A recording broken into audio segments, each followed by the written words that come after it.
In this video, I'm going to show you how to make this cross-stitch bookmark with a ribbon and beads.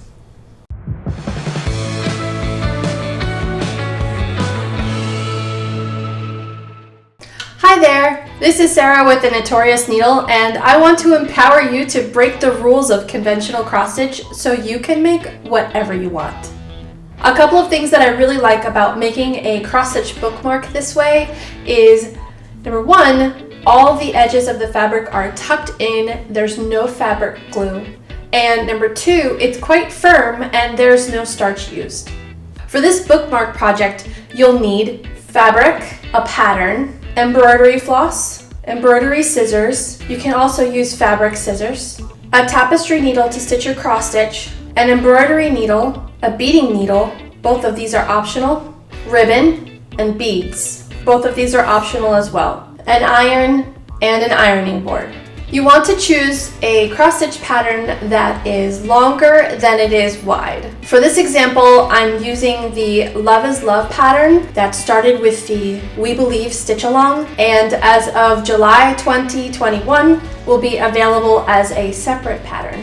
First, you'll want to stitch the cross stitch. On the outside of your pattern, you'll want to back stitch a border all the way around the entire pattern. This border will determine how big your bookmark is. Then you'll want a second piece of fabric where you backstitch a border of exactly the same size. Count this twice. You'll want these to fit together. Next, we're going to fold over the edges of the fabric and iron them. I recommend using an ironing board for this part, but for this demonstration, I'm just laying my fabric down on a kitchen towel. Turn your fabric over, and you're going to want to fold from front to back along this backstitch border.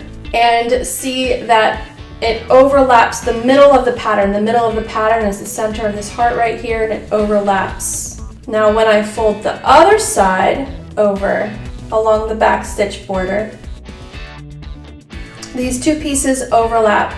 Now it's a matter of personal preference, but I don't want them to overlap, so I'm going to go ahead and trim one side. I'm just going to eyeball this, and I'm going to cut in as straight as line as possible. Now I'm using Aida cloth, so it's really easy to cut in a straight line. Here's a close-up. So Aida cloth, you can see it has the holes already generated. If you're using linen, this might be a little bit more difficult, but for Aida, this is pretty easy. This pattern is stitched on 18 count white Aida cloth. Okay, now I'm going to fold these again, and they do not overlap, so that's good. I'm also going to trim the top and the bottom to about the same width as the shorter side.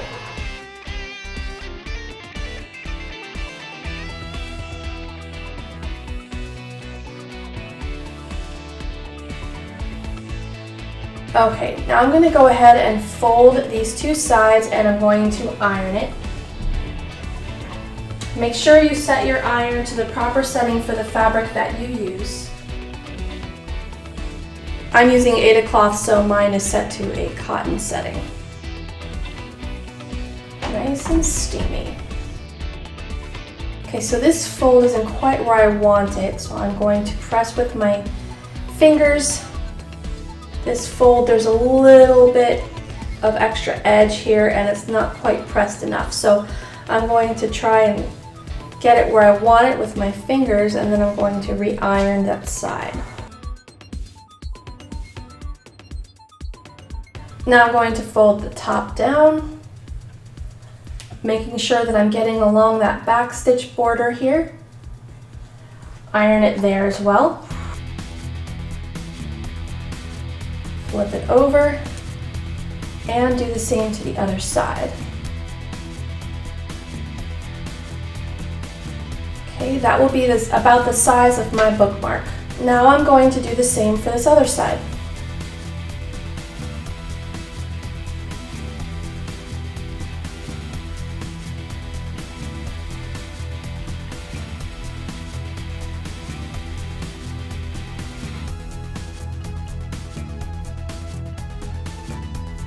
For the back side, the only difference is that I'm going to fold down the top and the bottom first and then do the sides.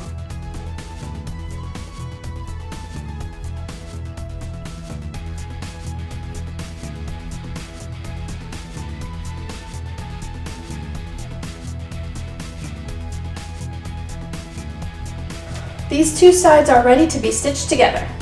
If you're going to add a ribbon, this is where you would add it. I folded my ribbon in half and I'm going to stitch it to the top of the bookmark. That way the ends are tucked up inside and they won't fray or come apart.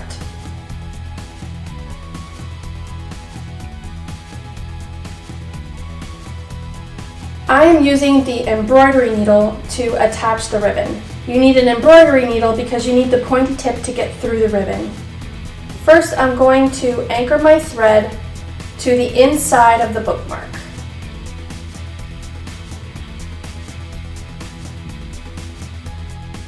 Next, I'm going to go through each back stitch and attach the ribbon.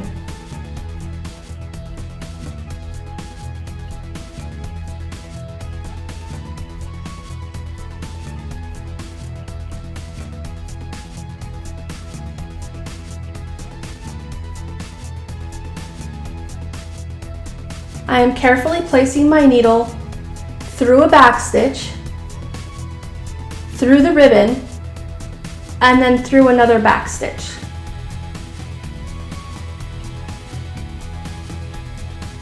Now that I've got the edge of the ribbon, I have to make sure to go back through the ribbon when I'm going to the next back stitch.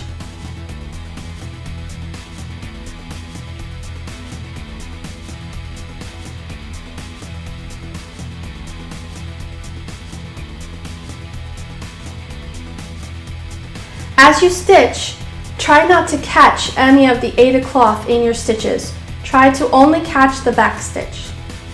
This will create a nice even seam. That's why we folded right on the back stitch edge. Here you see the ribbon is fully sewn on. That's not going anywhere. Now I'm going to switch my tapestry needle for a beading needle. This is my beading needle. It's really long. You don't need one this long because you're only adding one bead at a time, but most beading needles are longer. You need a beading needle because you need something thin enough to get through the beads you're going to use. I'm using these small silver seed beads. Just in case I spill them, I'm putting them on top of this kitchen towel. That way they won't roll away if they get spilled. I'm going to add a seed bead for every other back stitch. Make sure that when you are pulling tightly, if you're using a beading needle, you don't pull with the eye of the needle, you pull the string itself. These are very small and delicate and you'll break the eye.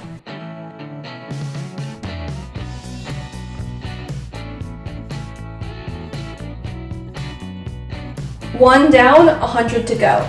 I'm going to add a seed bead every other back stitch all the way around this bookmark. But I am still going to pass my needle through every back stitch.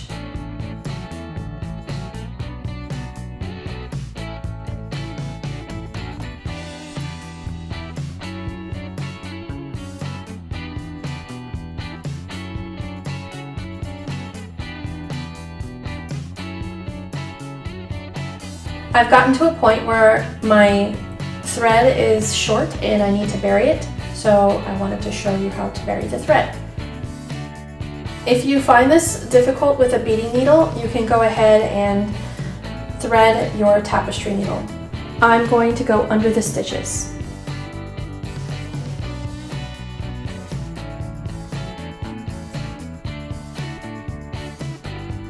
Then I'm going to go back under the stitches, the same stitches.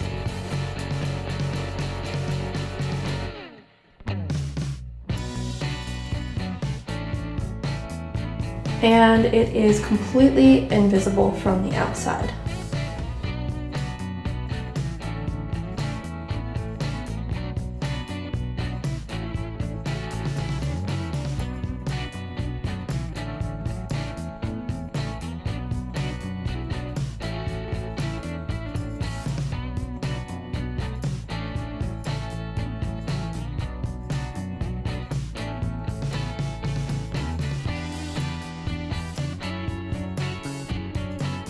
And this is what the finished bookmark looks like.